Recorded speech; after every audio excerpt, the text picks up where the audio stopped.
Hello. Hello, hello, hello. Can everybody hear me? I'm live. Hi, Anthony. I have Paul in the basement already. So let's get going. I work tomorrow at 5:15. So, yeah. I'm on time. Can you believe it? I'm on time.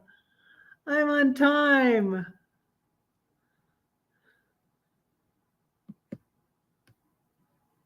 Hey, Elsa. How are you? Yeah, Ronald was here earlier. Ronald was here early. Appreciate y'all.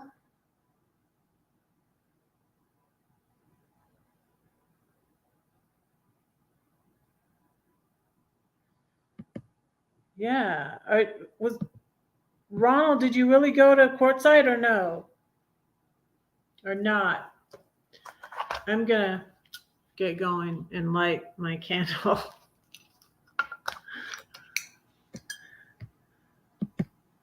It's weird being early. Hi, Paul. I see you in the basement. I heard you pop in the basement. I'm like, I'm going to be on time tonight. Hi, Kathy. Welcome, welcome. Thank you for being here. I always light, so I have a little thing that I do. This is a little candle I got at the Cinderella Ranch. It has the doors. Come on, baby, light my fire. But I usually sing. This little light of mine, I'm gonna let it shine. This little light of mine, I'm gonna let it shine. This little light of mine, I'm gonna let it shine, let it shine, let it shine, let it shine. So Red's followers are called flames. So that's why I do that. Let me just play a little ditty on my flute real quick.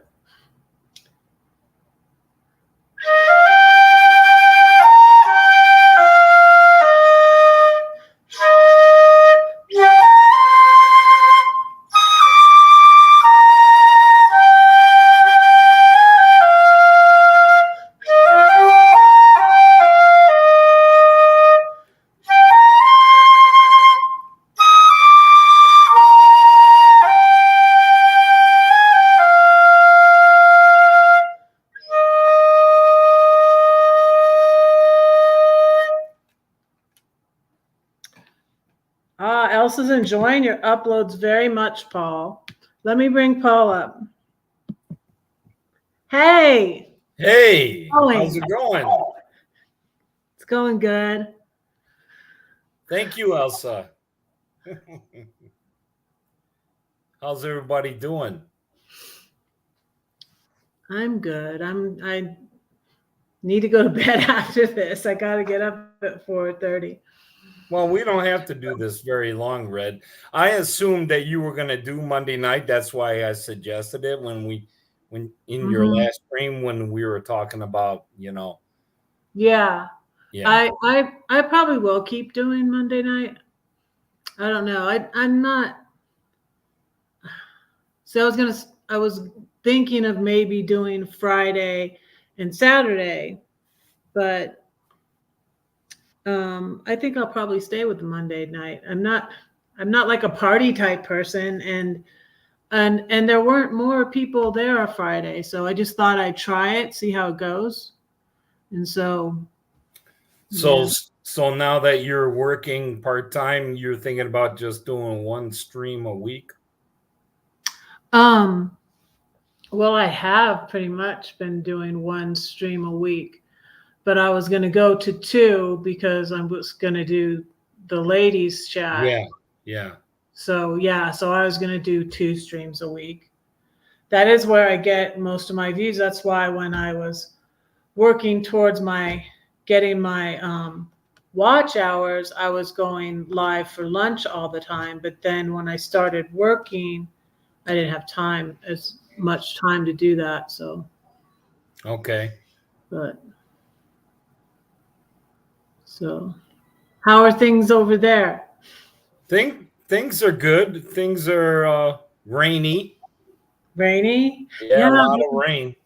I was looking at the weather in Klamath. So Klamath isn't, far from the border, the Oregon border, Klamath, California. And it was rainy there. Hmm. So that makes sense that it moved up there too. This is the time of the year that this happens. Um, they call them atmospheric rivers. Oh, wow. So it's just like a train, one thing after another coming off the Pacific, and we get a lot of rain, and that happens during the winter. But I'll tell you what, it's better than snow. Did you hear what happened to the Midwest a few days ago? No. They got they got dumped on. Wow. They Yeah. got dumped on where I moved from. I think they got at least 10 or 12 inches. Wow. And being on the east side of Lake Michigan, there, the state of Michigan and New York with Lake Ontario, Buffalo, New York got like a couple feet of snow. Oh, yeah. Buffalo's very cold, isn't it? And Yeah. then, not to mention, everyone is below zero over there right now. Yeah. It So was. here on the West Coast, you get the rain, but it's in the 50s. Mm-hmm. So, I'll take that every day. Yeah. And I was looking up weather, Klamath, California. Yeah, it's 52 in Klamath. Yeah. Yeah. Wow. That's close to the border, right? Rain. Yeah. It's Yeah. close. It's by the ocean. It's raining. It's gonna rain there too. Mm-hmm. Mm-hmm. Haze. Haze. Haze. Yeah. Haze. Haze. Absolutely. That's what I like. I like it about Colorado that it's sunny here. Yeah. Colorado, there's more sun, but Yeah. then, you get some of the snow, and Um, not too often, but I think Denver sometimes gets under 32 degrees. So, yeah, it does. Yeah, it was in the low. Yeah, -10, negative. I think it got the lowest it got though was like I think it was -13 or maybe it was -11, something around there. right. But But like that's not normal. Klamath and all the way up the Oregon coast. So when you go past the border, you got Brookings, and then you've got Gold Beach and Bandon, Hmm. and then you go to Coos Bay, and then you go start further north towards Florence, Newport, Lincoln City, Cannon Hmm. Beach, and then finally up into Tillamook and Astoria at the Hmm. border of Washington. All that is, and including Washington and Seattle. Yeah, they get a lot of rain in the wintertime. But what's nice about where I'm at, and I'm not sure how you want to approach this. Do you want me to just start talking about my story, or do you want to do some other things first?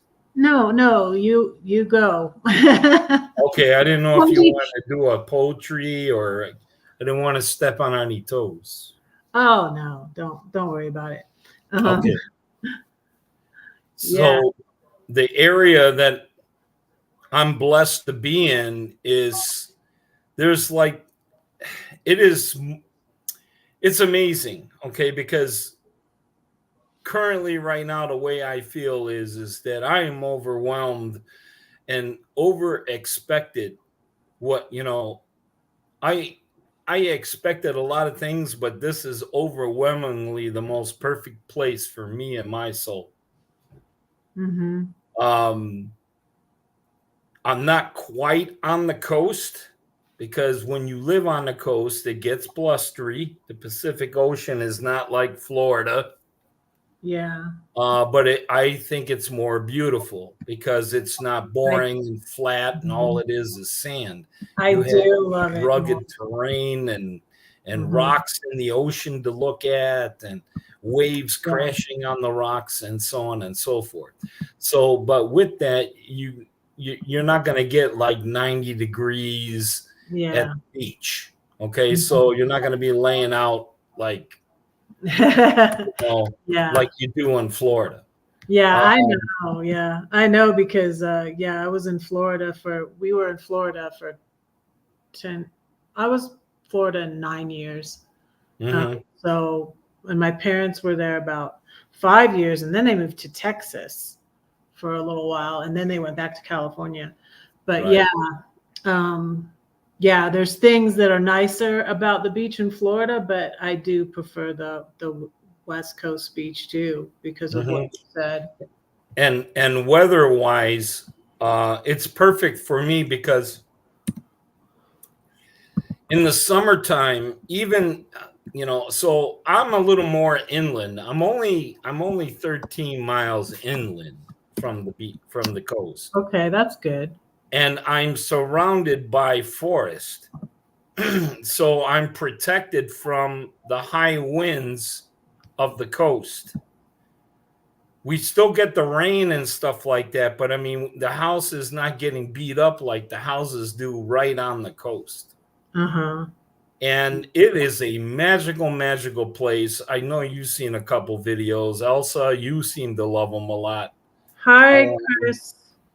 I am truly blessed. This is such a peaceful place. It's an unincorporated area between Bandon, Oregon, and Coquille, Oregon. Coquille is even further inland, a little more. Mm-hmm. And I'm got this. It's like a little hug, and all I see are trees all around me, and I see my neighbor's beautiful property and part of mine. I'm on a small piece of land, or most of that you see on there is all my neighbor's properties. And Mm-hmm. I'm up on a hill and I see everything, and it's Mm-hmm. just gorgeous. That's neat. We were on a hill in Sunland in Los Angeles, and we were more than 12 miles inland. I don't know. We didn't go to the beach that often, really, but Mm-hmm, mm-hmm. um, and we were on a hill where I grew up in Sunland, in a suburb of Los Angeles. Like, Okay. I guess that's what it is, the San Fernando Valley. I'm a valley girl, and it Yep, was Valley cool. Girl. Yep, It yep. was cool living on a hill. Lisa's from Riverside. Oh, okay. Mm-hmm. Yeah, Cool. my girl is a Cali girl. Yep. Um, the um, the area that I'm in last summer when we had that heat wave, I even did a video on a heat wave. Hmm. You should check that one out. It's kind of interesting. I spend the day at the coast, so everyone is sweltering in 100 and just east of me. To tell you how magical and how the universe works and how God works and put you in the perfect spot more than you'll ever know. Yeah. Cool. 13 miles northeast of me, it was 104 degrees and I was at 88. Wow. Just 13 miles away. And then the other 13 miles to the coast, 88 is nice. I yeah, but like 88. 88, but not 100 and 104. Yeah, exactly. Okay. So that's being at home. Now that's still kind of warm for me, but it's still better than 100 plus. And then Mhm. when I go to the coast, it was 74 degrees. And the sun was shining and it was beautiful, and there was very light wind and it wasn't blustery, and it was perfect. Mhm. And that was like that all summer long. Basically, I was with when there was no heat wave, basically my area every day, all summer long, from Memorial Day all the way up to a little past Labor Day, mid September, it is in the mid 70s to upper 70s for highs. And then at night, it's in the mid 50s to upper 50s Mhm. every single day, and barely any rain. That's like where my parents were in Aurora Grande, California. Mm-hmm. Mm-hmm. It's like that there. So I'm not running AC. All my Mhm. windows in the house were open, and I never had to close them. And then if it did have a little rain shower, which didn't last too long, it it goes straight down and so gentle that even my windowsills didn't get wet. I'm like, what kind of magical place is this? I don't have to close the window and then get hot again and then have to open it and then wipe the windowsill off. Nothing. I had to do nothing, Red. Nothing at all but enjoy. Mhm.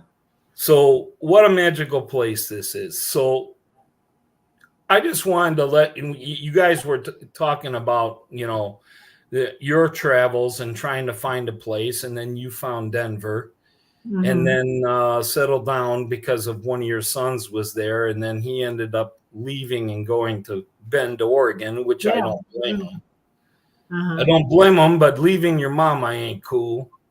Well, he didn't like his job, and so he quit his job, and then he wasn't finding something else, and then his his friend that lives here bought another place and had, because of getting the loan and all that, he bought Mhm. another place to rent out, but because of getting the loan and stuff, he moved out. So his friend didn't live with him anymore either. And and my niece is in Bend. My niece is in Bend, and they've always been very close. They're like really good friends. She came here when she left Flagstaff. She came through here. My niece did, and then had a situation and broke up with her boyfriend, who she was going to go to, I think Idaho with. She was Mhm. going somewhere north of here. I can't really remember where. But then she was deciding where to go, and she ended up in Bend, Oregon. And so, but they're close in age, and they've always been like really really good friends. Mhm. And so she was like, "Well, why don't you come here?" And so so he went there, and That's he kind of misses a bigger city though, but I think he likes it there. Yeah, it's nice. Bend is nice. We went through it on the way here. Um, Hmm. it's warmer. It gets hot in the summer, and Yeah, I was there. but it's For, better for him because he's younger, and job opportunities are way better out there than they would be on the West Coast. hmm. So, but when you're retired, so I became legally blind at age 53.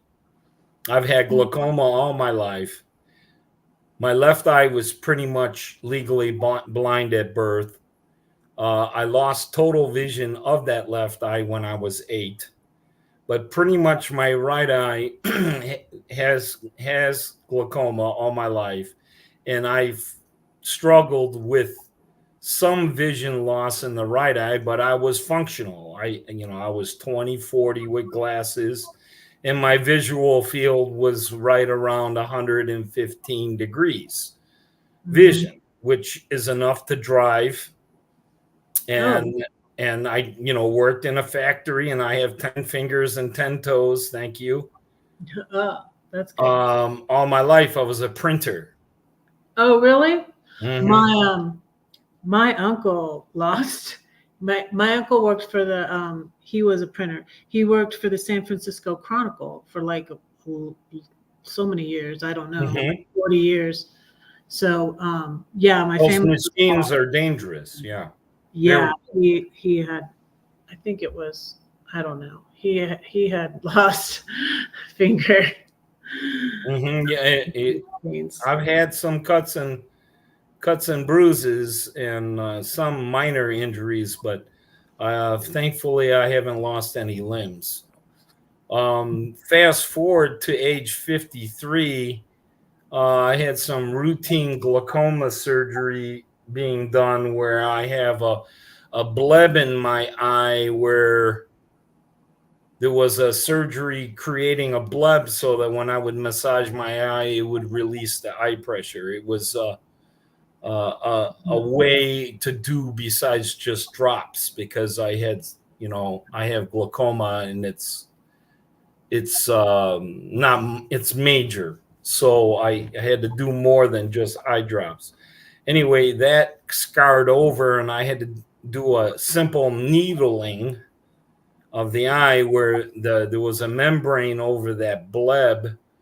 They made us an incision in the eye, and when they stitched it up, they made a bow tie stitch so it wouldn't heal all the way closed. It would be like a bleb, like on the tip of a volcano head. Oh. Okay, and that scarred over after about 12 years. And I had to have a needling done where the doctor just goes in there.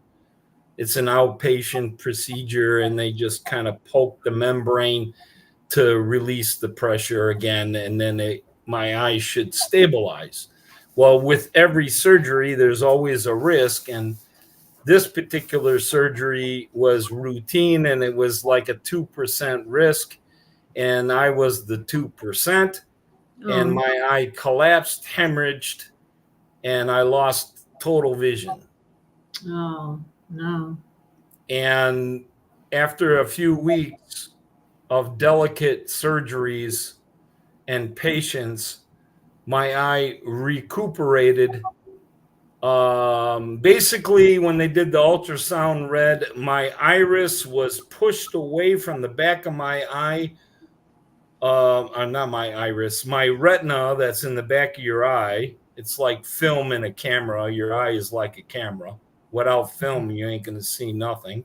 It's on the back of your eye that's connected to your optic nerve, and your optic nerve is connected to your brain, and that's how you see with light coming through your pupil. Iris adjusts the pupil just like a lens on a camera, and so on and so forth. So when my eye hemorrhaged, the back of the eye, there's a lot of blood vessels. And here's the fun fact: per square inch, there are more blood vessels behind your retina and your optic nerve, which is called the corticoid area. Per square inch has more blood vessels than a human liver per square inch. So there's a lot of blood vessels back there, and when the eye collapsed, it hemorrhaged and damaged my optic nerve. And when they did the ultrasound, my retina was pushed forward into my iris, folded over, and twisted. Oh. The theory was once they reduced the blood in the eye very delicately, the swelling should go down and the retina will retract back into its position, and hopefully I will be able to see again. 8 weeks later, I start seeing light. I see a red blob that turns into white blob. And then I see my hand for the first time after going blind. And I was so joyous. Oh, wow. I was in the truck. Lisa was driving, and I'm like, "Stop the truck, stop." And she's like, What happened? What's going on? I said, "I can see my hand." And Lisa was so grateful and happy for me. And but after having many visits afterwards, it turns out that yes, I got some sunlight, some vision back, but not all of it. Oh. And so I have permanent damage to the optic nerve where I have no peripheral at all. Oh. And my acuity at best, and glasses don't help, is 20 over 200. And then my visual field is less than 10 degrees, where a normal eye sees 180. So back when I was growing up and working in manufacturing, I was at 115 degrees, and now I'm less than 10. So on both ends of the spectrum, I'm legally blind. So I ended up through my insurance at my employer. It's kind of like Aflac. And then after it became temporary and then permanent disability, the permanent disability insurance company helped me get on Social Security disability through the government. That's good. So I'm on Social Security disability. So basically, what I'm doing is I'm collecting on my retirement that I paid into the system. I'm just getting it earlier. I see. So I'm technically like retired. And now I'm 59. And I've been waiting for Lisa to retire for many years since then. You know, you're talking 7 years ago. So, you know, I'm in Illinois and I'm like, what are we doing here? Let's get the hell out of here. Yeah. You know, That's what, Lisa used to live in Oregon. She used to live in Medford. So when I met her at my employer in Illinois, and then, you know, we started dating, and then it just, everything hit off. So I became divorced just like you. Mine was 21 years. My wife just left. She left me.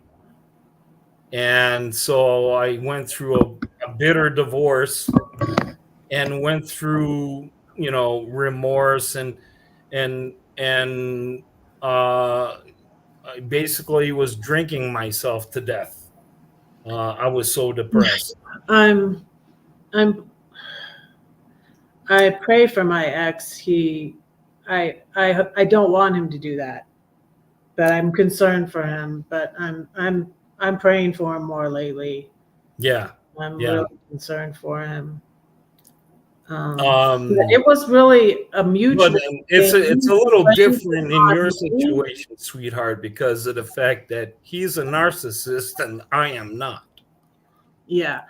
Yeah, well, and I didn't and it was mutual, really. I mean, he didn't want there was a point where I said it was stupid of me, but I said you know, I gave him a chance to like, do you want to work this out? And he put a condition on it, like if you get a job, and I'm like, well, I'm trying to get a job. Yeah. And See, then he didn't really want to, but anyways, he still like blames it all on me. Like, oh, poor me, like she left me, she moved out of the house. And it was like a mutual thing, but anyways. But that's what he says. I want to no, do I think she left me for another man is what I think happened, because after the divorce a year later, the money settlement, she buys a house with a guy that she supposedly just met 4 months ago. And he's on the title of the home. I don't think so. Yeah. She's known this guy for a while. And it turns out that this guy that is now her husband, even more years later, I've been divorced now for what, 15 years, 14 years. Oh, wow. She now married him, but he turned out to be a patient at her dental office. She was a dental receptionist. Mm-hmm. So she handled all the patients. So I think that's how she met this guy, you know, because there's no way you put somebody on your house that short of a time. Really? Hi, I Linda. wouldn't think so. I'm missing the comments, so let me get to some comments first. Oh yeah, go ahead. Because this is funny. Elsa says the funniest stuff. She doesn't mind the gators. She doesn't like the beach in Florida, though. But are you in? It makes a difference. Are you in northern Florida or east coast or west coast of Florida, and northern or southern Florida, Elsa? Are you still here? Yes, Elsa. There are rocks in the ocean. Yeah. You look at my videos, Bandon, Yeah. Table Rock Beach. I film a lot of Table Rock Beach, and there's not. there's rocks. There's beautiful. A pretty reef in Boca Raton. I used to always go to Red Reef Beach in Boca Raton. So Brenda has two friends that live in Coos Bay and they don't know each other.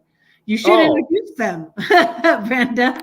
She's gonna go see them. And she oh, used to okay, live in Aurora Grande. Um, okay. I'd love to buy my mom's house in Aurora Grande if the people that bought it would sell it, but I don't know. It's a nice little house, so they might not. Oh, Kathy, yeah, Kathy Virginia. Weimer. Uh huh. She lives in Virginia, Mm-hmm. I've been which is a segue to my story. going on that tour for so years. On the going on what road? Retirement. Is that what the road you mean? What road do you mean, Kathy? Um, and Chris is saying hi to people. Kathy says nice to meet you. Linda's Thank here. you. Hi, Linda. Camp Goer Thank One. you. So she's in. Elsa's in Central. So near Disney World, maybe. It's like in the, I think Boca Raton is by the Bend part of Florida. Boca Raton is south. It's Oh, about south. an hour from Miami. It's Oh, wow. I thought it was in the Rose Panhandle. Beach. Okay. Rose Beach. Yeah, Boca Raton is south. So, like northern Florida, like the other day, so Saturday afternoon, I'm always at Glorious Life on Wheels live, and someone from Florida was saying it's 40 something degrees here, and I'm like, that must be northern Florida. And northern Florida was same temperature here. It was 40 something here in Yeah. Denver. Like we got that bad. I was on the Illinois side of St. Louis, and just I was there, well, 1 month in the winter in 2021, but mostly I was in Southern California in early 2021 by my brothers, when my sister-in-law was ill and dying from the breast cancer. But I went back after she passed away. I went to Illinois for a month, and there was a blizzard, and it did that again. I was there the next winter, in 2022 before I came here, and there was another, like, just one bad blizzard. And like I haven't even had that here, Paul. Like I haven't even had like, well, this was the worst. Last winter it would snow and then it melts and then it's up to Yeah. 40. It's not that bad. It's not really. No, it isn't. No. There's snow on the mountains. No. Stays on the mountains. I could go skiing. But I would miss the ocean. See, the ocean Yeah, was I my do. love. The ocean is my love, followed by mountains. Yeah. So which brings me to the segue that Kathy was saying that she's from Virginia. So my backup plan, in case this didn't work out, was Virginia by Roanoke. I was looking in Rocky Mountain. It's pretty there, yeah. Yes, beautiful. The Blue Ridge Mountains are gorgeous. The people are amazing. And oh my God, the food. Oh. The Southern food and Southern hospitality. Oh boy. Yes. Yeah. So when Lisa took me out to Oregon for the first time when we were first dating, and then we got to Medford and stayed with friends she knew. And then we got in the car and then we went to the coast for the first time. My mouth jaw just opened and just my chin is hanging down in my lap in awe, the beauty of the west coast of Oregon. Yeah. And for 8 years, we came back many times, maybe 4 times, maybe 5 in the 8-year span. Yeah. So that was going to be my question. Like, how long were you thinking about it before it came to be, you know? Yeah. Well, it's a little different because the trigger couldn't be pulled because I was not going to do that and make Lisa try to find a job in her, upper 50s, lower 60s, Mm-hmm. right? It's not fair to her. She had a wonderful job. It was a cushy job, and she got paid pretty decent, and she Uh-huh. was happy. So she just wanted to finish out and retire. So I had to wait. Uh-huh. So in meantime, for 8 years, I'm like doing lots of research. And then when we would go to Oregon, we would check this part of the state and that part of the state and up and down the coast 3, 4 times, Mm-hmm. stopping at different towns and just getting a feel for everything. And then started looking at real estate. Mm-hmm. And then when we go back home, my phone would be blowing up every day with notifications of everything going on in Oregon.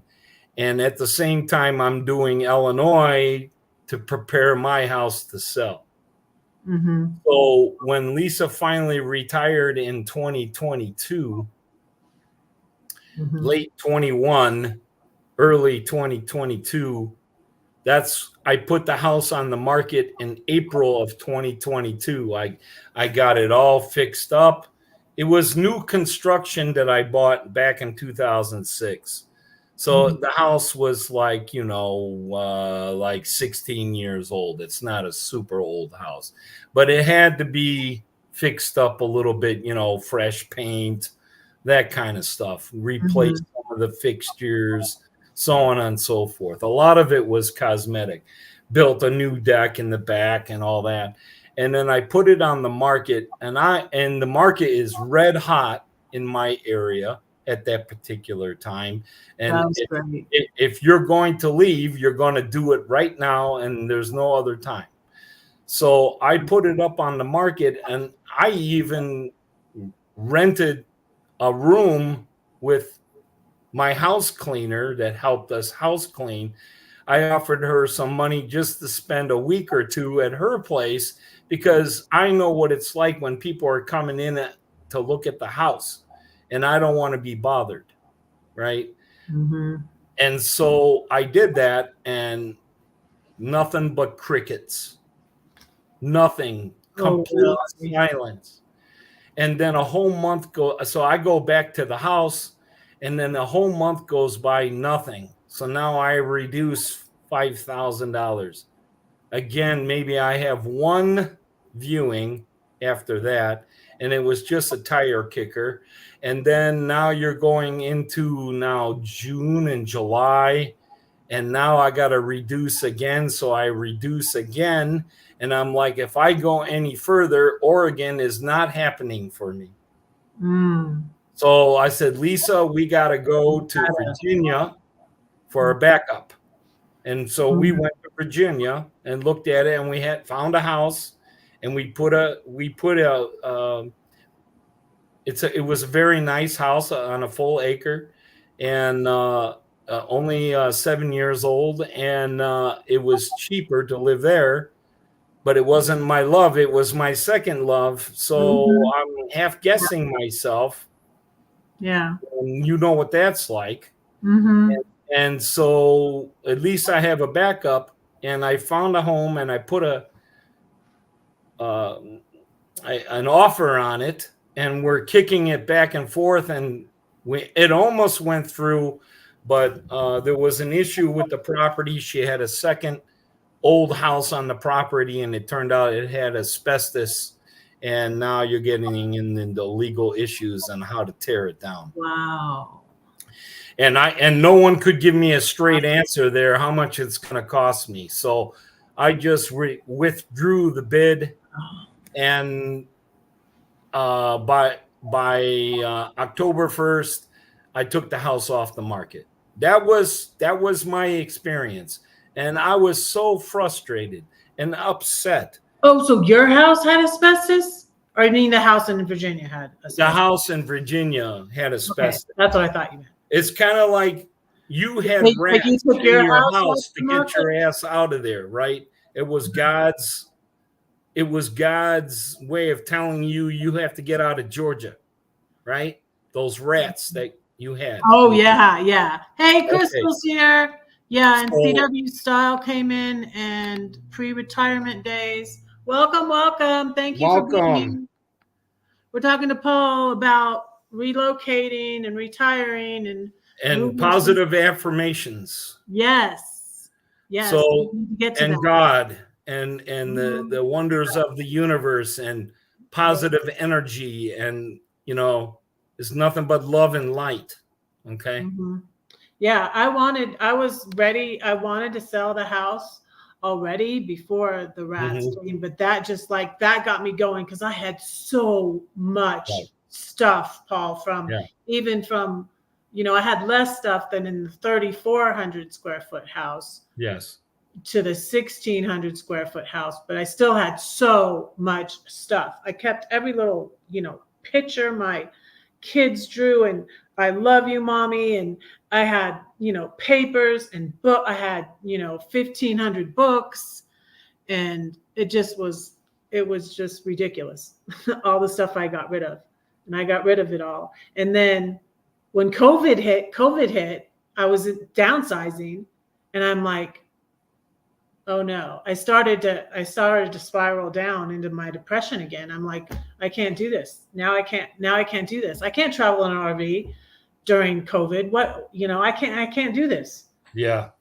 And so that's what I started thinking. And I'm like, I'm still going to try. I stopped like for about a month, I think like March to April. And then my friend, in the Air Force, she was just instrumental in, I met her when I was doing Airbnb, and she was in the Air Force, and she got relocated to Scott Air Force Base, up by St. Louis.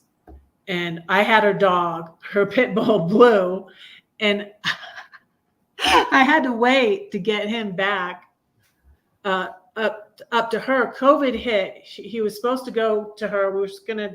Her dad was gonna take him to her. Well, this was funny too because she was trying to get me to do it, and I was watching the dog for her because her dad had a dog that a male pit bull that Blue didn't get along with. So I was taking care of the dog, and we were supposed to get him to her when she got settled in March, and then COVID hit. And so I had him until May, and I'm like, everybody's scared of him. Nobody's going to want to look at my house with this pit bull here. I had a lawn guy come, because my lawnmower would break down, and I would just get a lawn person who had got bit by a pit bull, and he was terrified, and the dog would bark, and he would like be having a panic attack because Blue would be barking at him. Mm-hmm. And so I was like, and Gladys is going, well, you could put the house on the market with him there. I'm like, no, I can't. Yeah. My dog too. And then she was trying to get me to bring her to meet her halfway, like Nashville's about halfway. I think that's where her dad met. She's like, but my dad, he's old. And I'm like, oh yeah, he is. And then I'm like, wait a minute. He's and actually I'm like a couple years younger than him. Like, my dad, he's old. He can't bring me his COVID. She was like, of course he's not as healthy. It's not as good for him to get COVID, but she's trying to throw that on me. My dad, he's old. He can't. But anyways, her dad brought him to her, and then I put the house on the market in June and sold it in August, thankfully. And then, See, yeah, you're lucky that it went that quick.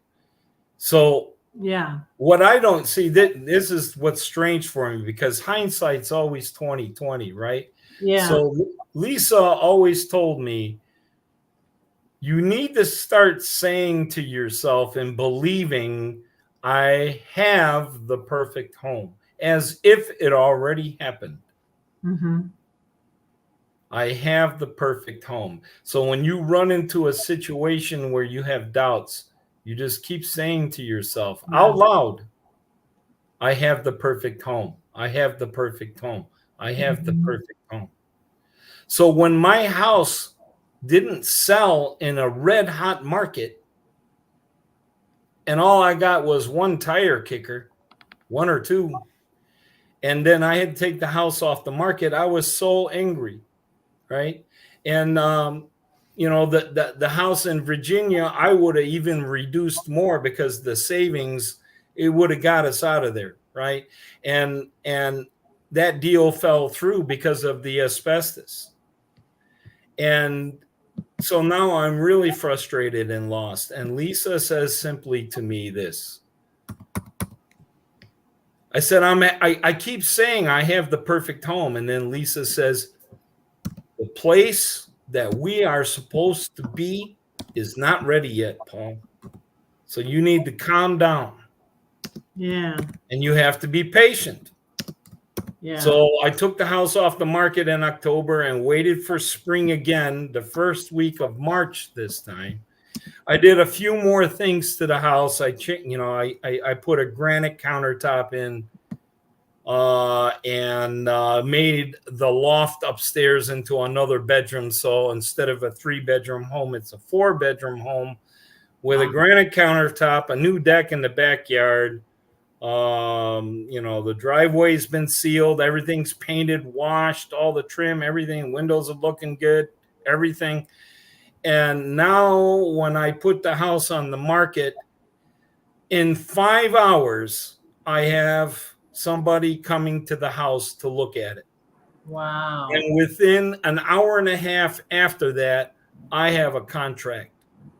Wow. So in less than 24 hours, I have a contract of $1,500. No, was it 15? Hold on a second. 3,000 over list. Wow. And the way the negotiating went was I have to have my furniture. I have to sell it, right? So that was another thing I had to worry about was once I have the house sold, I now I have somebody on standby to do an auction for me and sell everything. And hopefully I, get something back, right? Yeah. Because they wanted $8,000 to $9,000 to move my furniture, and my furniture was not worth $8,000 to $9,000. So I'd rather, sell. It was more like the value of about $5,000, and then by the time you sell it with an auctioneer, you get about 60% of that. So I was looking at about $2,500 to $3,000 if I'm lucky for my furniture. So these people fell in love with my house. It was almost as if God put them there. Okay. Wow. Because they just, all the things that they were saying was perfect in the house. And all the things that I did to the house was perfect. And this is what they wanted. And this is their dream home. And they can't believe it. And I said, okay, they wanted to close in 15 days. And I said, I can't do that. I have to do 45 at least because I got to sell my furniture. And I told my agent, tell them they have 2 choices. I'll close in 15 days if they buy my furniture for $3,000. And they did. Wow. So in one day, all the stuff I sold. I'm sorry. I didn't have to deal with anybody on Facebook or this or that or an auctioneer. Everything was done in one swoop. So now I'm like, holy moly, I am now going to be homeless and I don't have a house in Oregon. That's what I felt. So I'm now really looking at the notifications up and down desperately, and I'm not seeing anything. And then all of a sudden, I'm sitting in my garage having a cup of coffee. I smoke cigarettes. I know I shouldn't, but I smoke cigarettes. So I was smoking in the garage, and I was drinking coffee, and a notification came up on the phone of the house I'm in right now. and Wow. it went on the market in January, and they had a buyer, and then the buyer rescinded, and then it went back on the market the day I sold my house. Wow. Wow. And then I asked my agent to help me find somebody in Oregon so I can put a contract on this house. Somebody I know or can trust other than the listing agent of that home. I would if I had to, but my agent knew somebody in Oregon, and he was in Eugene, and he was willing to drive all the way up to the West Coast from Eugene to show the house on his phone live streaming so that we could do this contract. Wow. Do you know that so I made $4,000 from 2019 to 2020 when I sold my house, selling all the contents, my furniture and all that on Facebook Marketplace. And then I did spend $3,000, but I hadn't saved that money. I I was living off of that money actually. When I was downsizing and selling my furniture, that's what I was living on that. And I had credit card debt, and like all my alimony and from my husband would go to paying off on the credit cards, and I needed money to live on. And I stopped doing Airbnb because of all the hassle that was. And so I was basically living off of selling all my stuff. And I made $4,000 because I added it all up. Yep. And then I spent about $4,000 buying the furniture for this apartment. And yeah, there was a couple of deals that went through. And do you know who bought my house in Georgia? It was an investor in Israel. Interesting. It was weird. Like the person, I never met the person. It was all through the real estate agent, his real estate agent.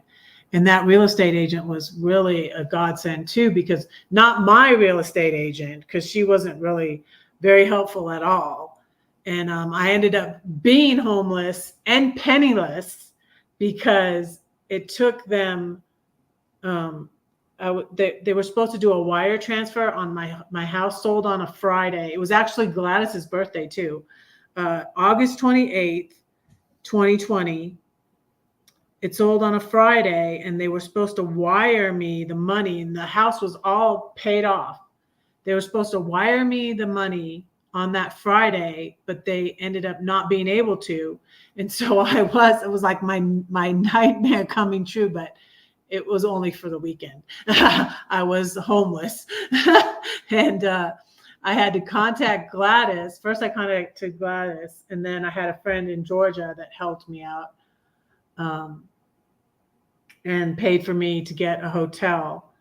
Gladys loaned me some money because like my phone was dying because I had this U-Haul. The realtor helped me with the last like little things. I had little things I needed to go through, and I spent 3 weeks in a hotel room in Georgia going through all these little things. And I put some stuff in a storage for my daughter, and then I fit everything I kept in my car and decided to buy my RV up in St. Louis. Yeah. So it was crazy. But yeah, we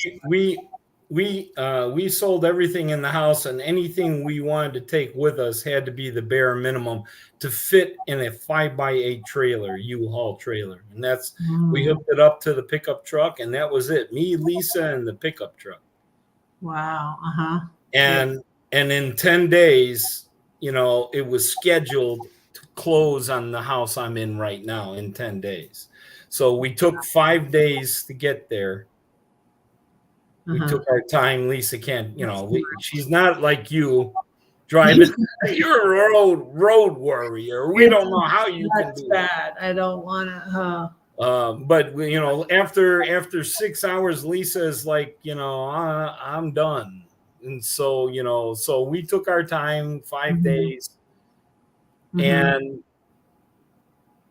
the road there, the drive there was good, no issues. We had close calls. There was a tire that fell off a vehicle and was bouncing in front of us and just Oh, that's missed scary. us. Wow. When we got into Bend and then stayed for the night and left Bend, we're going down the mountain and it's starting to snow with the trailer and we're almost jackknifing. Oh, But goodness. you know, God protected us. And then when we finally got into town, we dropped the trailer off and had it sitting at the U-Haul in a pod until the house was ready 4 days later, right? And then all of a sudden we started running into problems. The house has 12 liens on it. Oh, no. And the title company is working really hard to fix all of them, to give me a clear title. Wow. So the day of closing got canceled because of still the liens. And I said, look, I can't keep this contract honored because I got to find somewhere else. I can't stay in hotels forever. And so they agreed that I can move in until the house sells. So we moved into the house. And then 2 days later, we closed on the house and I have a free and clear title. Wow. I paid cash for the house. Wow. I took everything from the house in Illinois and paid cash for this house. So, because that was another thing. I didn't want a mortgage. So, then I really don't want a mortgage, but here's what puts the hair to stand up on my back, because the reinsurance one after another that this was the right thing and why my house didn't sell the first year, and that Lisa was right that the house that we're supposed to be in is not ready yet. So when you say I have the perfect house, you got to give time for the universe and God to work, right? Yeah. And God knows me more better than myself, and knows that Virginia would have been nice, but it's not your love. You want Oregon. You're telling the universe you want Oregon. That's your first love. Well, so we're working on that. California, actually. So I might end up, and I looked it up. So I looked it up today. I looked it up before, but I had forgotten. So Klamath is only 5 hours away from Bend, Oregon. If my son stays in Bend, he was talking about Portland. I don't know how far away Portland is from Bend, but he might, end up coming. But I need to research it more too, because like what my son said, I was like, I do kind of like I like being near a city. I don't like being in the city. Like I'm not in Denver, I'm on. Yeah, I know you said that you were a little, Yeah, I'm a little outside of Denver. So, but I like having the convenience of being near a big city. And so my son was talking about things like that, because I guess Bend's a smaller town, and I think he flew out of Redmond when he flew to Philly. So I think like he was talking about things like that, like maybe getting a flight or So to finish my story and let everyone know in the chat, including you, Red, what brings the hair on my back straight out is that after we closed on the house, I come to find out that the owner that I bought this house from, 8 days after closing, he dies of a heart attack. Oh, I miss this house. I made it by 8 days, because if he died, there's no way the probate, I wouldn't be here. Yes. Well, Lisa and I'd be homeless, combing the streets, trying to find something. And out here, there's not a whole lot of real estate, Mm-hmm. and rent is extremely high. So I'm lucky to find this place for a reasonable price. And the only way I'm here without a mortgage is because, one, the house in Illinois was huge. It Mm-hmm. was 2,600 square feet. It was Mm-hmm. new construction. This is when I was married and had 2 boys. Now Mm-hmm. it's just me and Lisa after a divorce. I don't need this big house. Mm-hmm. Plus, I want to go to the ocean. So the money I got from that house going to a smaller house, because it's just us two. Mm-hmm. This house is not even 1,100 square feet. Mm-hmm. So that's how I make it. And then on top of that, I still barely make it because of, the real estate just goes up and up, especially in Yeah. Oregon. So for that to happen, and not to mention that this house, I offered $25,000 less than list, and the guy took it, Wow. which I didn't think would happen. And Wow. then when they cleared off the title to make it clear, and I close, 8 days later, he passes away. And if he passed away before that, while we're living in here, we would have been out on the street. Wow.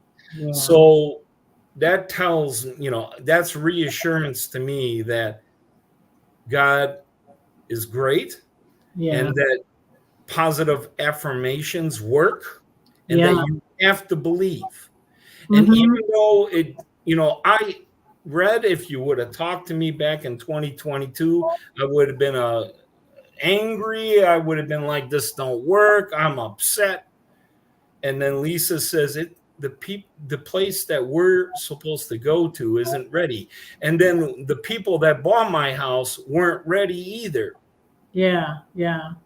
I need to hear this, Paul, because I'm like you. I tend to be impatient, and like I almost I started looking. I met this realtor because a condominium down this like a couple doors down from my son, where my son lived, he was doing an open house on a condominium like 2 doors down, and so I met this realtor. So I started looking at places here in Denver, and I almost put an offer on one, but I didn't have a piece about it, and I was just like, no, And every time I would talk to my son or my son's friend, they would be like, you really want to go to California, don't you? Because I would always talk about California, California, California, and the ocean.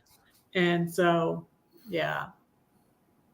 Well, if you have an asset and you're willing to sacrifice some things like size and all that, you can make it out there. And it's a lot more than what Oregon would be, but there are, if you don't mind the snow, and it can get cold in the northeastern part of Oregon, and it gets into 100 degrees during the summer. But if weather is not an issue for you, Baker City is the most affordable area in the state of Oregon.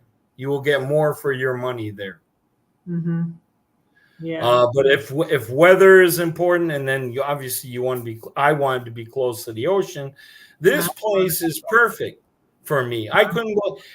I get reassurance every day when you see those videos of mine of the backyard there on my porch and just looking around, and some of the people. Thank you for sharing that, Red, because I've been getting wonderful comments, Elsa and everyone else, how lucky I am and what a peaceful place this is. Yeah. It's really And the animals and the sounds, and we have deer, we have quail, we have hawks, we have eagles, we have wild turkeys. I did a video on feeding wild turkeys. They just came up to visit my house. Wow. We're feeding them saltine crackers. It's a magical place, and every day I experience here, God is just reassuring me that this is right and what happened is right. And then now I'm getting the answers that I had years before, especially in 2022 when the house didn't sell. Hey, Bren. Hello, hello, hello. Welcome. Well, that's my story. I know you were talking about it. We were talking about affirmations in the chat. Yeah. Yeah. It's true. I And had I can help you, Red, if you want to reach out to me through Messenger or something. I'm good with numbers. mm-hmm. I know you need somebody to trust. I don't know if this financial advisor, he sounds pretty good because he's wanting to monitor your spending, and Yes. you don't like that. Yeah, but he but needs it, to. it in reality, you have to start preparing, and what you want, you're going to have to make adjustments, and you're going to have to do homework, and I need sometimes to do you need that. to know somebody to help you find those things. Like the woman that sold my home, she used to work with a guy who left at that agency, and he went to Oregon, and he is the one that helped me get this house. Wow. What a coincidence that was. Huh. Yeah. The whole whirlwind of it all.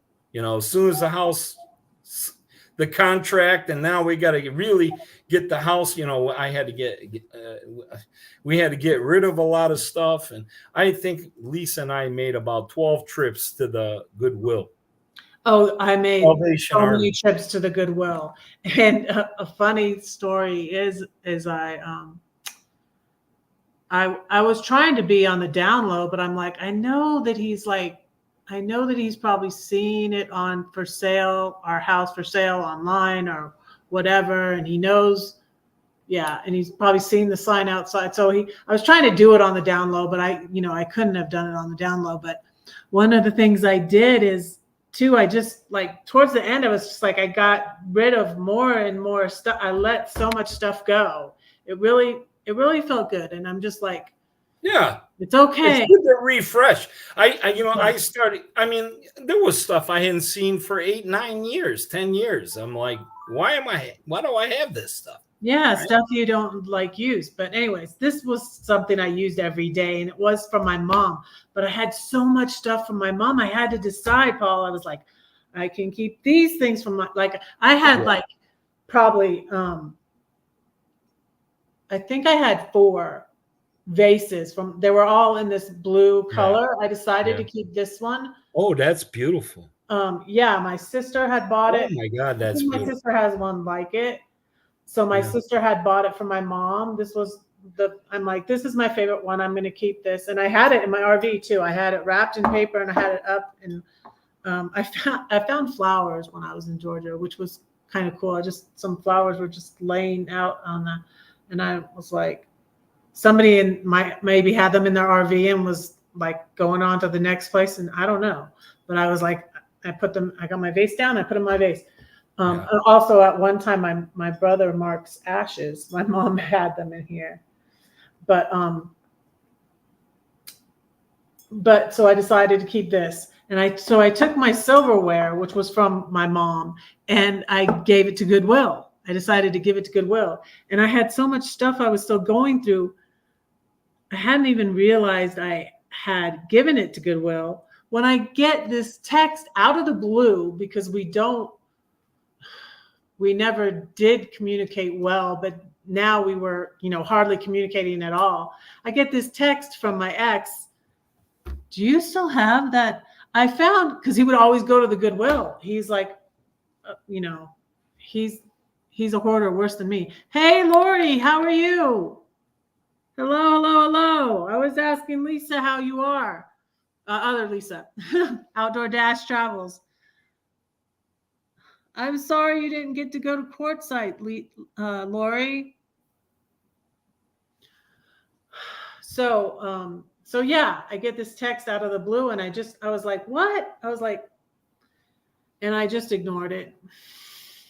But I was Yeah. like, oh yeah, I gave the silverware from my mom to I actually kept one spoon as a memento, I guess.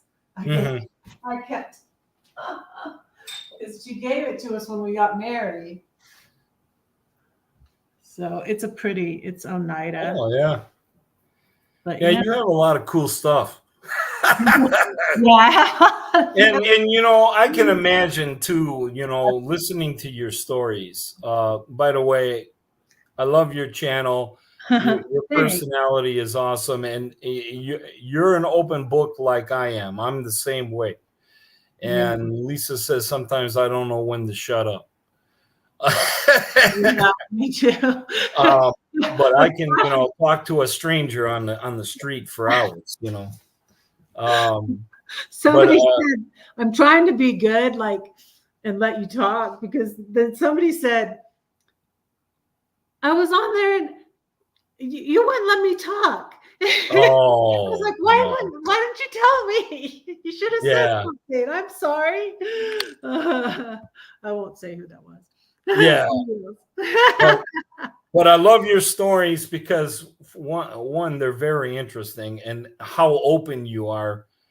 There's truth behind it, and there's emotion behind it, and passion, and purpose.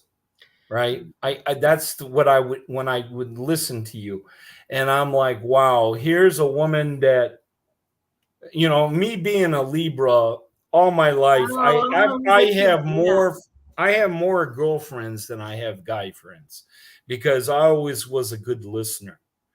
And when they were always having problems, especially in abusive relationships, I always felt like I needed to help them to the point that sometimes I might get into trouble. And Mm, and because there's a fine line, are you a friend or not? You know what I'm saying? yeah. So they wouldn't listen to me. And when we go and talk about affirmations, it's a two-way street. So when you hear women all the time, or even men, oh, my mate I always find the wrong person. Why is this always happen to me? When you keep Yeah. saying that, those are affirmations for it to continue. Yeah. You Yeah. need to stop that and start doing and saying, I have the perfect relationship. Yeah. Hmm. Yeah. That's Uh, what I'm starting to yeah. do. Yeah. And I'm praying for my future.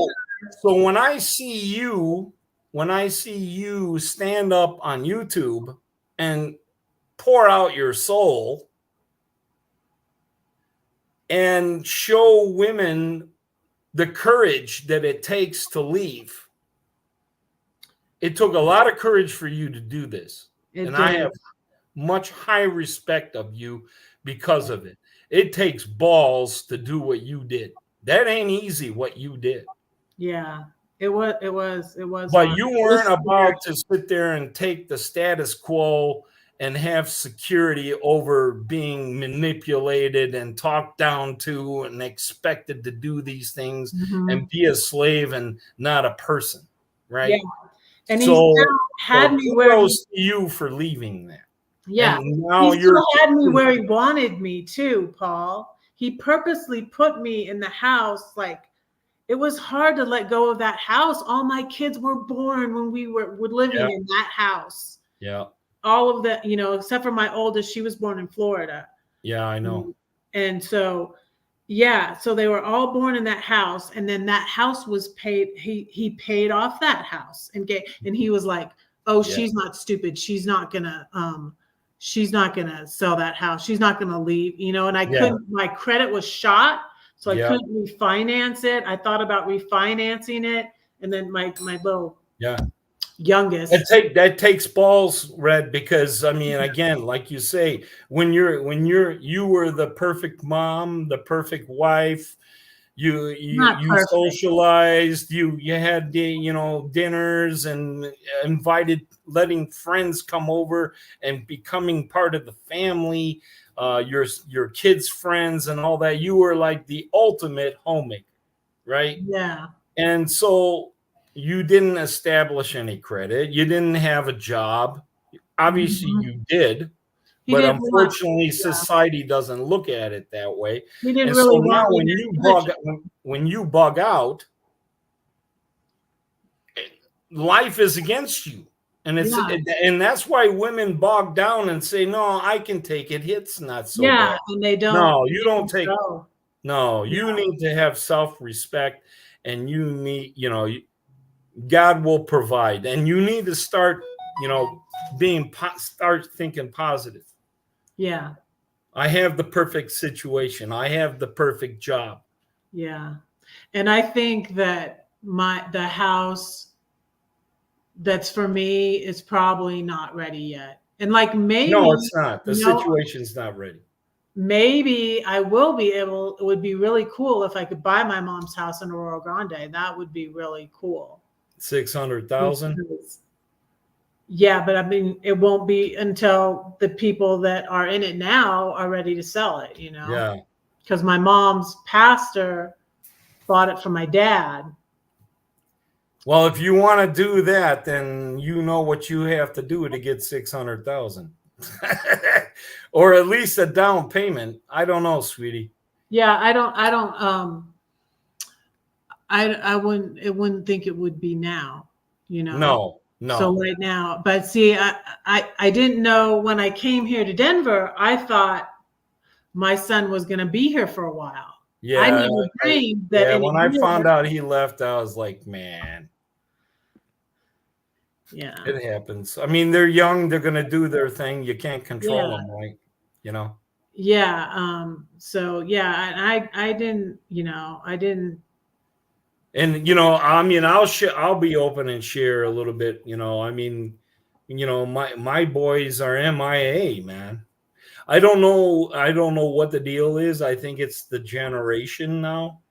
It's like a That throwaway. It's like I'm it's not alone. There are a lot of culture. people my age that their Yes. kids don't. Yeah. There's a whole channel. I will show you. I'll show you.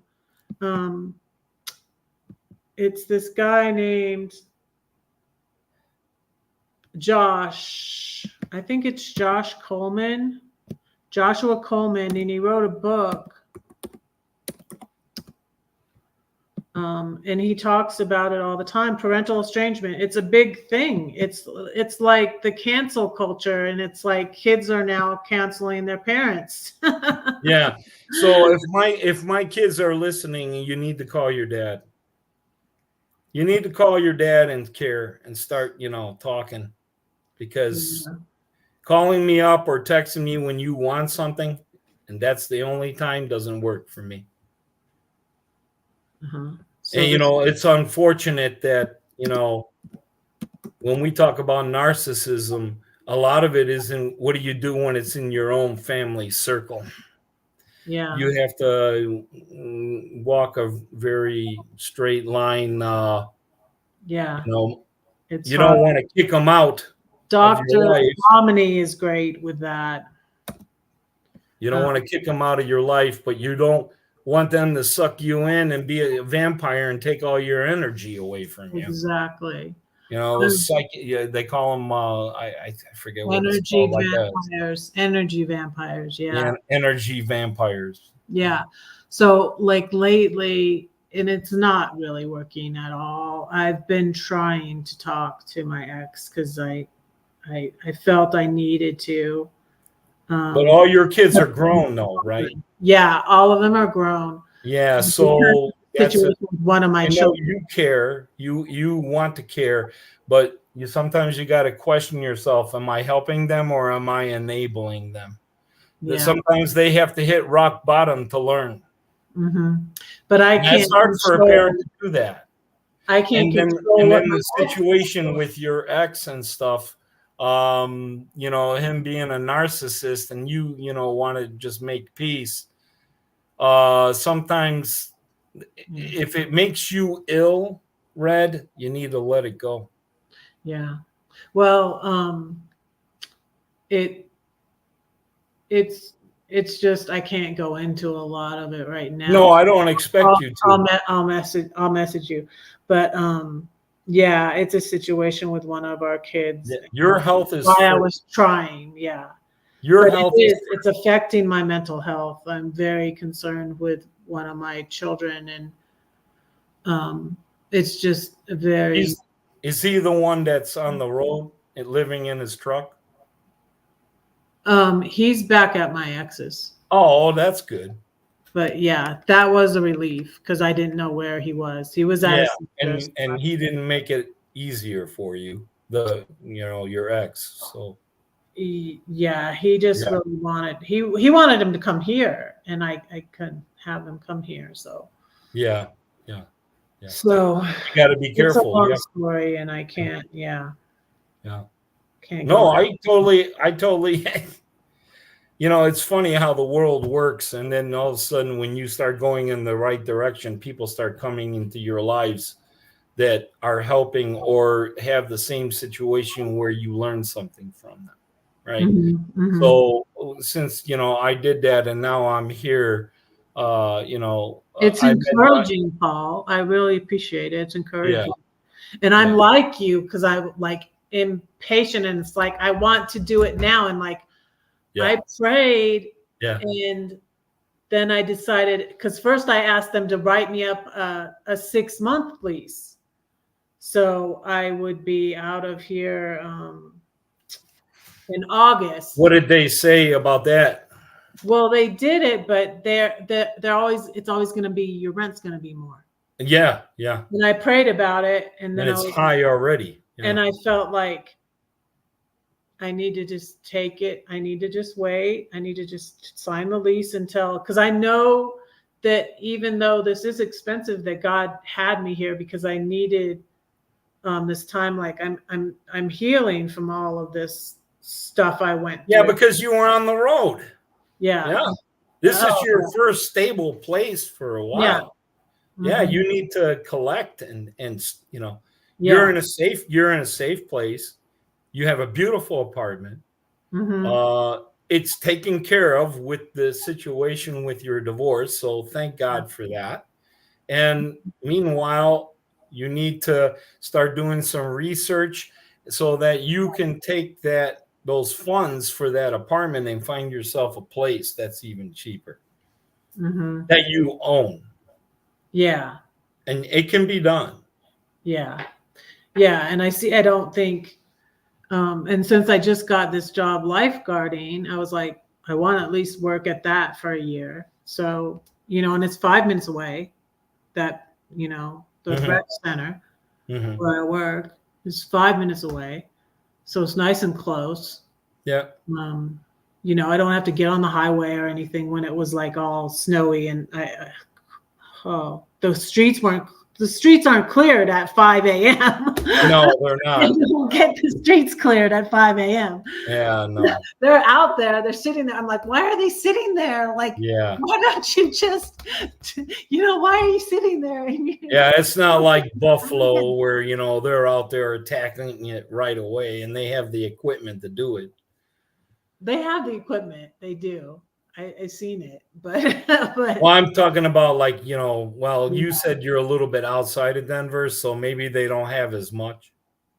I don't know. Maybe they don't. Yeah, Because the maybe. smaller towns, they don't. Like out here, if it snowed like that, you can forget it. Hmm. Yeah, and some roads weren't cleared. Yeah. It told me a different way to go because I put my GPS on them because I'm like I can go the back way, and then it told me to turn sooner, and it was a way I didn't even know I could go, and I was like, oh, I can go that way. I looked at the road. I'm like, that's not cleared at all. There's not even been any cars driving on that. I'm not going that way. Because You got 16 people in the chat. That's good. yes, thank you all for being here. And and speaking of my job, I'm gonna need to go to bed. Yeah, yeah. Well, thank you for having me on. I really greatly appreciate it. Yeah, yeah. Um, I just wanted to let everyone know that you need to subscribe to Red and listen to her stories. Maybe you'll learn something. Yeah, thanks. I appreciate that. Yeah, and go to Paul's channel. I'm gonna drop your link again. Yeah, my channel. I'm not. I don't care if I'm monetized or not. I don't do it for the money. It's more like a hobby for me. And when I became legally blind, I did start the channel before I became legally blind, but I kind of used it like Facebook back in the day when things were new. I just put up a couple videos here and there. But when I became legally blind, I couldn't, the original name of the channel is my first name and my birth year forwards and backwards. So now it's Paul's Blind Soup for the Soul, because when I became blind, I'm like, there's a reason why this happened. So I need to, share my experiences and blessings with everyone. So there you go. Paul's Blind Soup for the Soul. It has nothing to do with soup. It's just like chicken soup for the soul, except it's Paul's Blind Soup for the Soul. And it's just random things in my life, just like random things that you would put in soup when you make it. They're just random things. It's Paul's Blind Soup for the Soul, things that are good for the soul. Yeah, that's good. And that's my way of giving back to the community and just hoping I reach out to somebody. And the channel's based on empathy, because when I became blind, I needed empathy, not sympathy. So anybody wants to reach out that is legally blind or knows that somebody who's blind, Diana is also a legal blind artist that Red knows, and that's how I got to know Red. Yeah, that's what Diana and I, on Diana's channel, we did for about 2.5 years. Every month we did a live stream for a couple hours of discussing blindness, and it was educational for both the sighted and non-sighted, because I was sighted before. And so now being legally blind and being disabled, I can bridge that gap. Yeah. I know what both sides are feeling, thinking. Because there's a lot of people that don't really know how to approach a blind person. Yeah. And Diana and I talked about those things. So. Yeah. Yeah. It's like, you don't want to be, there's a blind man who comes to swim to water aerobics with his wife. And today he did walking and water exercising while his wife swam laps, and he brings his dog too. And yeah, they're wonderful animals. The dog is in training though. And so the dog, one day, the dog almost walked him right into the lazy river. And then another day he runs. I felt bad because I was like right by him and directing him to the, locker room. And the dog ran him into a trash can, but he was like scolding the dog because the dog is, has to learn. And he's like, Annie, see, this. Well, that's strange that he's the one doing the training. That doesn't make sense, because when you get a blind guide dog, they're already trained. And you spend time with this dog at the facility that trained this dog. Like Boring, Oregon has a dog, guide dogs for the blind. People say, Paul, you should get a dog. I don't need a dog because of the fact that I use a cane, and so far that's good enough for me, because when I want to, I can put the cane away. With a dog, you can't do that. So the dog takes you around, but you have to take care of the dog. It's not like a cane.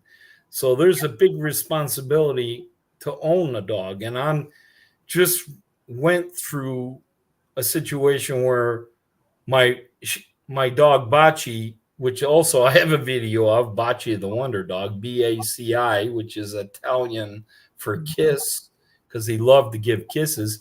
He was a Shih Tzu and a rescue, and he passed away just before I put the house on the market in 2022. So I'm still not over that yet. Yeah, that's hard. I'm not ready yet. I rehomed my dog, and she was really a failed like foster because I was going to find a home for her because we still had a dog, but then our family dog passed away, and then my oldest two children got their own dogs, so we had like three dogs, and then Mm-hmm. I ended up with this dog that someone that was renting the house needed to find a home for her. And then I ended up keeping her. Well, I needed her for those 6 years. She was Mm-hmm. really sweet, but she didn't like to travel well. And she was so very nervous. And I was like, I think the best thing for us both is if I Yeah. find her a home. So I went through a friend of mine in Georgia was working with Forever Friend, Forever. It's Fur, Forever Best Friend or something. And so she was working with, and she would host dogs, foster dogs, until they found them a home. And so I went through that and found her a good home. And she was only 6, and she was adorable. So like 11 pounds. Mm-hmm. She's Mm-hmm. I wanted to sit in my lap. I was driving the U-Haul, and she wanted to get in my lap, and I'm like, this is not gonna work when I'm driving around my RV. And she's Lisa's dog used to ride on the dashboard. He loved the oh, dashboard. oh my goodness. He liked the sun coming through the windshield. That Oh, was back when, her stories before I knew her. But yeah, wow, wow. Is that safe though when you're driving? I don't know. I mean, being in a big truck, Uh-huh. and it's the size of a couch, that dashboard. So Wow. Uh-huh. um, interesting about my dog though, being a rescue. He eventually became blind, Oh, really? and So then and then you're night. I became blind right after him Wow. a year later. Hmm. So it was like the dog was teaching me something. Like he came into my life for a reason, not only for me to rescue him. Um, he was a Louisiana dog. Old lady owned him, and she died. And then the family just didn't want to have nothing to do with the dog, and his eyes crusted over really bad because Shih Tzus, their eyelids don't close properly. So you have to take care of the dog. And they're like, I could imagine them, they're going through the house and taking things and selling things and stuff like that, and then ended up in a rescue shelter. And he went from shelter to shelter to shelter. So then finally, when I get him in Illinois, when we would bring out a suitcase or go in the car for a car ride or anything, he total anxiety. It's Oh, almost like he knew. And then when he became blind, he was a completely different dog when I removed his eyes, because his eyes were like in bad shape and he basically couldn't see. And I had to have his eyes removed, and he was a completely different dog. Totally mellow, wasn't wow. depressed. Went around everywhere. I had a 2-story house. He'd go all the way up to the bedroom, come back down to the kitchen where his food and water is. He'd go out to the deck, go down the stairs of the deck, and into my whole 3/4 or half-acre property in the back there. He Mm-hmm. would walk all that and find his way back up to the deck.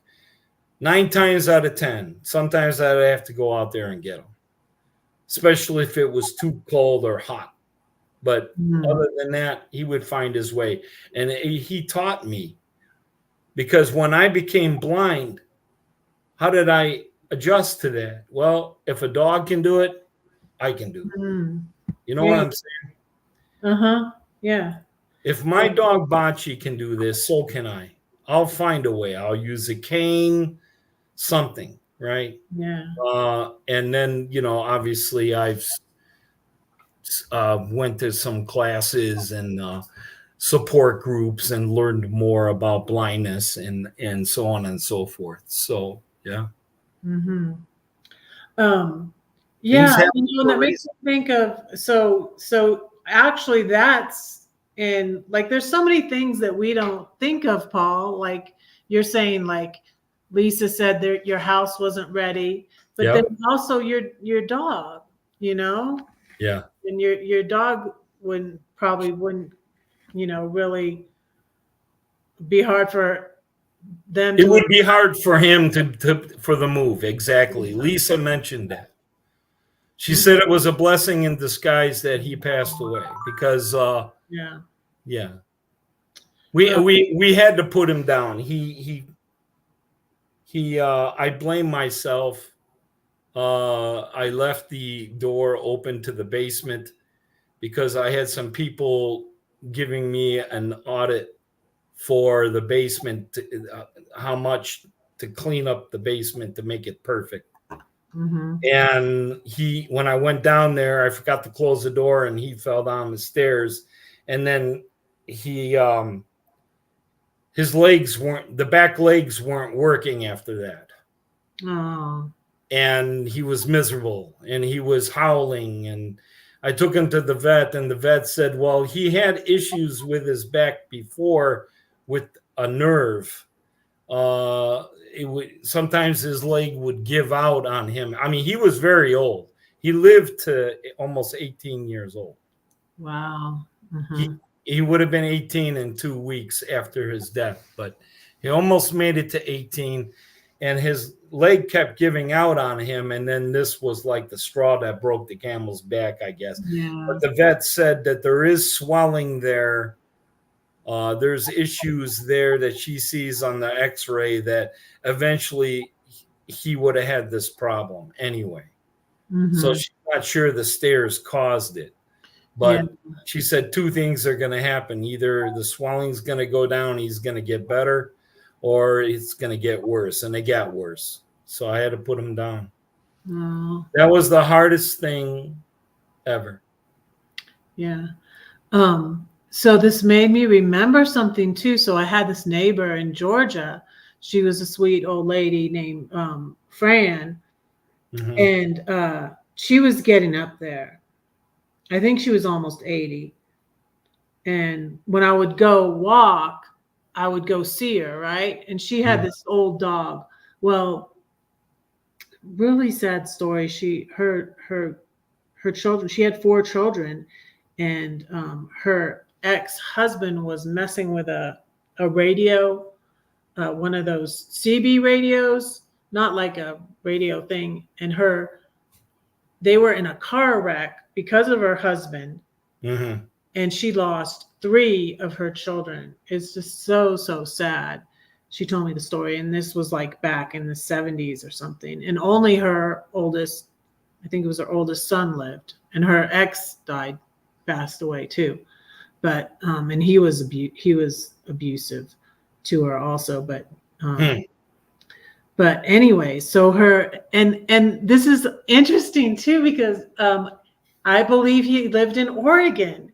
And so she was downsizing. This was before I moved out of my ex's house. So this must have been 2014, 2015.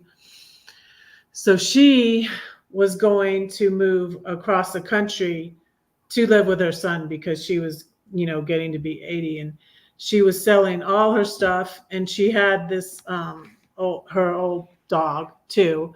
And she just said, she's like, well, he doesn't have much longer, and he passed away right before. And I think she was going through the same thing like you did, like it was going to be so much money to move her furniture to this was 2014, because see, 2014, so this year in February it's going to be 10 years since my ex and I separated. But we lived for 2 years in the house together. And then Okay. it took 4 years for the divorce. So the divorce didn't go through until 2018. So Okay. So Mine thank you took all the for year. being here, everybody. But so anyways, so it was the same sort of story with her, and like everything would happen, and she would help me out with things too, and be like, it's gonna happen when it needs to happen, and I ended up with more stuff, and I Mhm. remember I sold some of the stuff she gave me. Like she would say, I was like, how much for this? And she's like, well, how much you want to give me for it? And she Yeah. got rid of everything. I ended up with a bed in my uh the house that I got in the divorce from her house. And Yeah. yeah, and she ended up her dog passed away. Uh-huh. And then she moved across the country from Georgia to Oregon so she would be near her son. Hmm. Sweet lady. Hmm. Hope she's still doing. And I don't remember what part of Oregon or something, but that's funny. They just made me remember that. Talking about the dogs made me remember that. So I want to give you a little nudge. When you're gonna start writing again? I write every day, but I need Do to you? work on my projects, and I need to work on my blog. I need to do my blog. That's what I'm saying. Your book. My book and my blog. Yeah, Yeah. I need to this week. This week, I need to. I need I to. mean, you said it's pretty Yeah. much finished. You just got to put it all together, right? Yeah. Oh, my poetry book is Red Poems is definitely No, but finished. you weren't you gonna do a book about all the stories that you Yeah. share? Yeah, I'm going to do a book, and that a lot of those are on my. A lot of those stories, like about the green card guy and all that, are on Uh-huh. my blog. Are on my blog, and Okay. I've been going to start. Uh, See, these are stories on my women need blog. to hear. Hmm. They need to hear these stories because you got to like lessons learned, man. Yeah. Um, I'm just glad that you made it through. Yes, I'm glad. I put this on my writing goals. I put this last year. Okay. What is this? Well, Something keeps popping up on my computer. But yeah.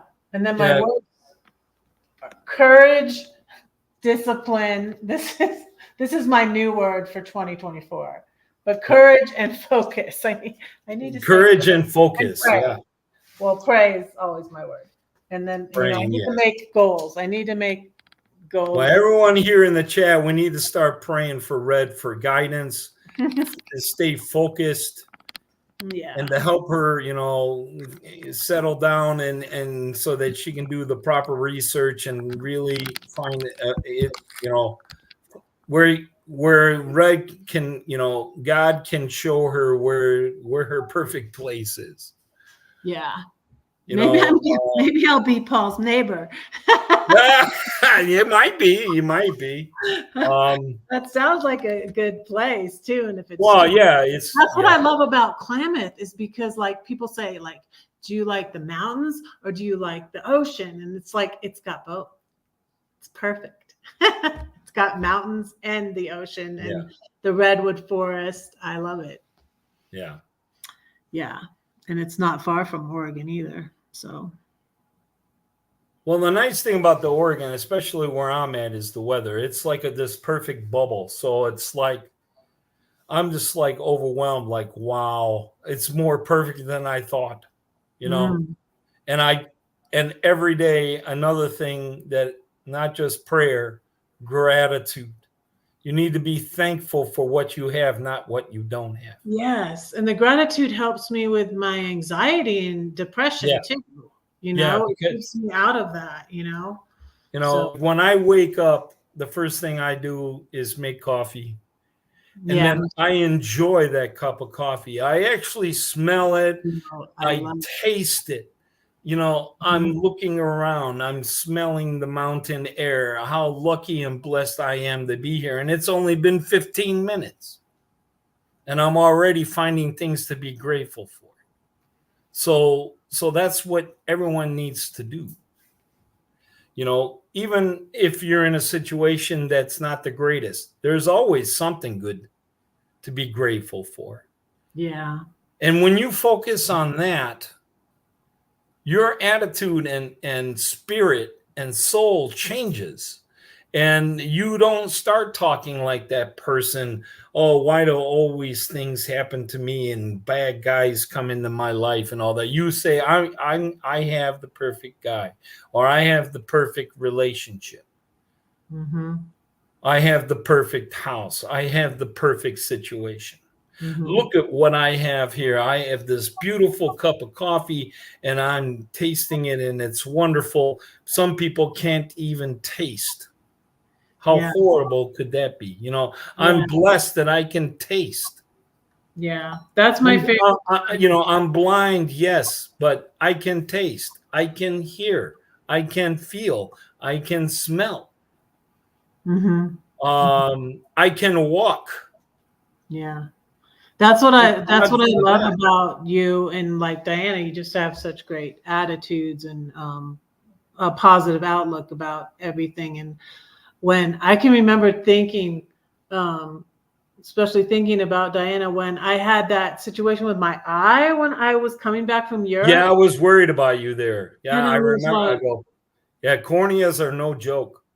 "Oh I had my goodness." I had two cornea transplants before I So went blind. painful, and just kept watering and watering. And here I am, like on a plane, trying to, and I'm like, gosh, these people probably think like I have a disease or something. And it's like, don't sit by me, lady. And it was just like, it was awful. And I was just like, gosh, and it's just like, hell, I'm glad I can still see, but Yeah. this is When really, I when I was 35, I had my first cornea transplant. I couldn't see in front of me. Everything was white. And I had to have my cornea replaced. I had to have somebody die and have it, you know, uh, a donor, and then so that was a blessing. And then I have a very complicated surgery go well, and then my recuperating at that time, although it's more or less evasive today, back then the year 2000, uh, it took a year for my recovery, and I volunteered at a old folks home. I visited people with multiple sclerosis, and I visited people that were blind, and it was at a Lexington Health Center, and uh, I got gratitude, and it healed me. It mm, healed me faster. wow. So Uh-huh. gratitude goes a long way. Yeah, Uh, yeah. I bet it did. My sister-in-law, I feel like she lasted so long with the cancer. She had that on and off again, the breast cancer for 30 years, like just since right after her and my brother got married in 1990 and 1991. And she just always had such a positive attitude, and I think that kept her going, yeah. kept her going and going and going. So I ended up in the newspaper, and it was called "Blind Man Helps Himself by Helping Others."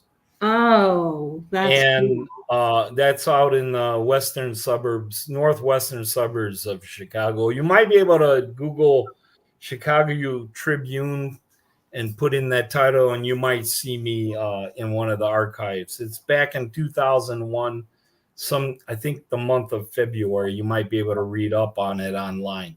But I learned about life. Life has taught me a lot, and the purpose of life is we are here to help each other. Yeah. Period.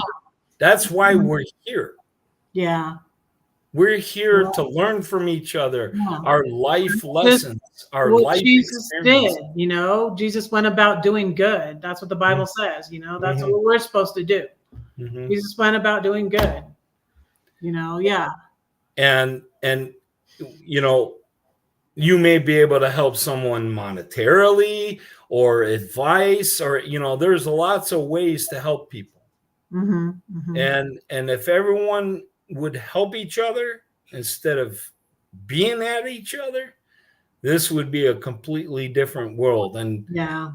And that is the change that's going on right now in the world. And there's a shift. And we're all connected, all of us. Yeah. And we need to be that one loving thing, and Mm-hmm. we're not there. Like you are as strong as the weakest link, right? And Yeah. there's a lot of weak links out there. Yeah. And so that makes it even harder for us to spread the news, about loving each other and helping each other, and sharing. What you're doing on your channel is amazing. Oh, thank The, you. the stuff that you are sharing, most people wouldn't do that. And you are doing it with sincerity and passion. I know it, and you can feel it. And we're all connected. There's energy, like when we were kids and you went into a classroom and all of a sudden you're having a good time, and then all of a sudden that one person just comes in and the energy in the room just goes poof. Have you ever you feel it, like the energy has changed, Mm. and that somebody negative coming in the room or something? Mm. And so we need to make sure that there's positive energy. Yeah. Mm-hmm. Absolutely. Well, And we need to wrap this up yeah, because I got to go to bed. okay. Well, you know what? I'm going to say goodbye. Thank you, everyone in the chat. I'm sorry I have a kind of a hard time reading everyone in the chat, but you have a lot of people making chats, and so if I missed anybody, I thank you for all the well wishes and saying hello, and thank you, Red. And I'm going to say goodbye, and then you can do a poem, prayer, and close out. Yeah, maybe I'll do a fast poem. Yeah, or just a prayer. Unless you want to just do a prayer together right now, that's up to you. But I can say goodbye now. We can pray together. Oh, I was gonna say to Elsa, Elsa, have I sent you a book yet? You could read, like, some of my poems are like, well, the elephant poem was made into a children's book, so that's appropriate for kids. Oh yeah. And I think probably the storm poem is good for kids, but I don't think I've sent you one of my books yet. If you want to read to the children, I can send you a book if you send me your address. Did I send you a book yet, Elsa? CW Style says good night and nice to meet you. Thank you very much. And thank you, Elsa, for all the kind words. Thank you. Mm-hmm. Yes, thank you all for being here. I'll go through the chat and we can pray for y'all. And Paul can pray with me. Yes, there's power in prayer. Very, very much so. And there's a lot of people. Thank you all for being here so much. I appreciate it. Crystal had to go to bed. Yeah, it's getting late. How are you? Not by you, though. No. The hour later. The night's just starting for me. But I got to be careful. I got to be careful because if I stay up too late, then I stay up the whole night because I'm a night owl. Yeah, me too. And that's why this 4:30 this 5 a.m. Yeah, it's messing you up. I know. It's just one day a week this week, so I'm thankful for that. Yeah. Just one but day. You're a go-getter, and you got to do what you got to do to make a little cash on the side. And in order to do that, you say yes to the hours that aren't so great. Yeah, because I'm the day person. So a lot of kids that are in school work there, and so they can't come in till the afternoon. So yeah. And my dad always said, you need to make the hay when the sun shines. So if the sun is shining at 5 a.m., you go do it. Yeah, there's diehards that come swim at 5:30 a.m. They're there all the time. And then my mom would always teach me, don't don't ever grumble, because there's always somebody worse off than you, and that's very true. And I'm so thankful for my job. That's what I always say. I'm just like, Yeah. so thankful for my job. And it's pretty easy most of the time. And I pray every day. I'm like, dear Lord, keep all these people safe. Yeah. Yeah. Lord, and help me to remain calm if there is an emergency. Yeah. So far, I've just had like 2 bloody noses. That's the worst of it. So Oh, that's okay. not bad. Well, I mean, being a mom of how many kids? 5. I 5. think you can handle a bloody nose. Yeah, I can handle a bloody nose. All right. I'm more worried about the older people. Their hearts are. A lot of people we have I can see, since they're in swimsuits, I can see some of their scars on their chest, and I'm just like, okay, let's stay healthy today. And they're people with hip replacements and all of that, older people. Right. So, right. Yeah. Yeah.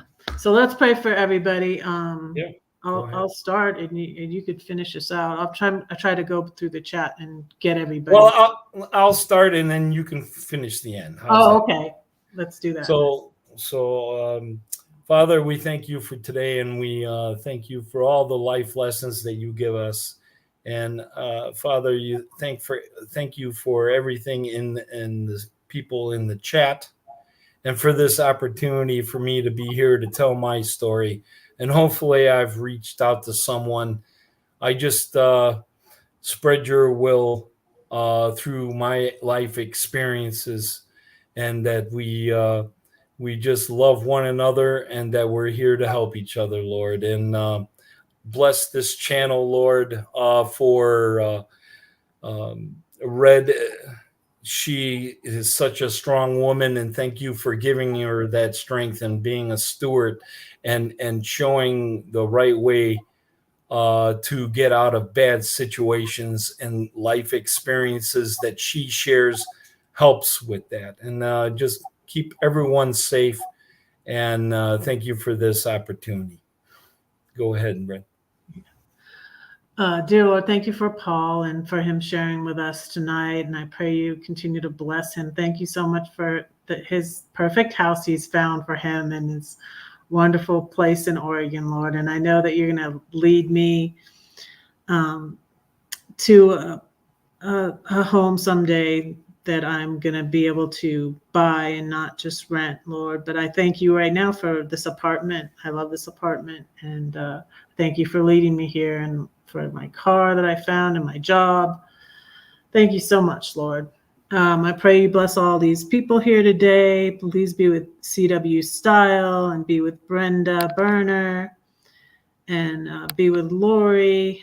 I pray that she'll be able to travel like she wants to soon. Please bless Elsa and Ronald and CW Style and Bren and Chris.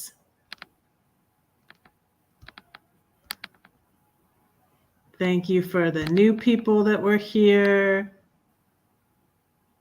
Please bless pre-retirement days. Please be with Crystal. Keep her safe as she travels. Kathy, that was the new person. Thank you for Kathy being here tonight. Please be with Linda.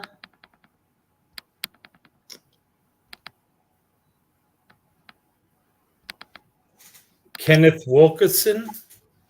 Did you do? Yeah, that's his dad's account. He's Chris. Oh, okay. Wilkinson. And Anthony.